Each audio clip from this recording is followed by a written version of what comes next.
गीतांजलि की फोटो लेकर विद्या फूट फूट कर रोती है और अरमान को उसके फर्ज का एहसास दिलाती है।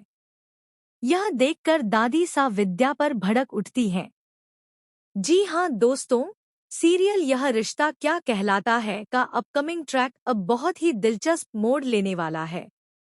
गीतांजलि की मौत के बाद शुरू होगी इमोशनल गिल्ट और तानों की नई कहानी। और इसी बीच दादी सा का गुस्सा मचाएगा पूरे घर में तूफान। कहानी की शुरुआत वहां से होती है जब गीतांजलि के साथ एक हादसा हो जाता है जो सबको हिलाकर रख देता है।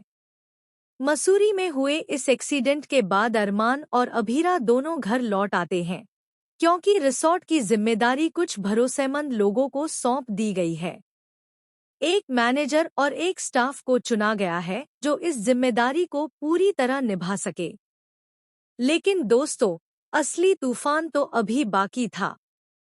जैसे ही घर में गीतांजलि की मौत की खबर पहुंचती है, विद्या के पैरों तले जमीन खिसक जाती है। वह गीतांजलि को अपनी बहू मान चुकी थी और उसे लगता था कि अगर अरमान और अभीरा का रिश्ता नहीं बन सका तो शायद गीतांजलि और अरमान की जोड़ी घर में फिर से खुशियां लौटा पाएगी। लेकिन किस्मत को कुछ और ही मंजूर था। गीतांजलि की मौत की खबर सुनने के बाद विद्या उसकी तस्वीर हाथ में लेकर फूट फूट कर रोने लगती है।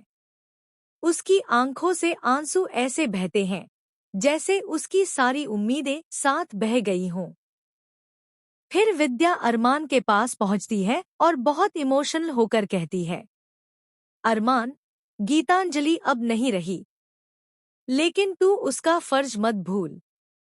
वो तुझसे प्यार करती थी और तेरे लिए उसने सब कुछ छोड़ दिया था।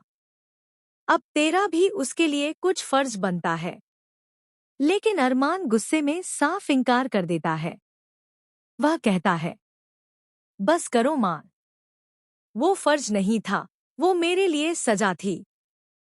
गीतांजलि ने जो किया वो माफी के लायक नहीं है। उसने मेरी अभीरा और मेरी बेटी की जान लेने की कोशिश की थी। इतना सुनते ही माहौल एकदम संगीन हो जाता है। तभी वहां दादी सा की एंट्री होती है। वे दूर से ही सारी बातें सुन रही होती हैं। उनका चेहरा सख्त हो जाता है, आंखों में गुस्सा भर जाता है।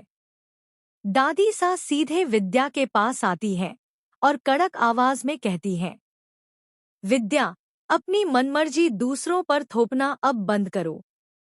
अगर तुमने गीतांजलि को इतना सिर पर ना चढ़ाया होता तो आज हमारी पोती और बेटी दोनों जिंदा और सलामत हो।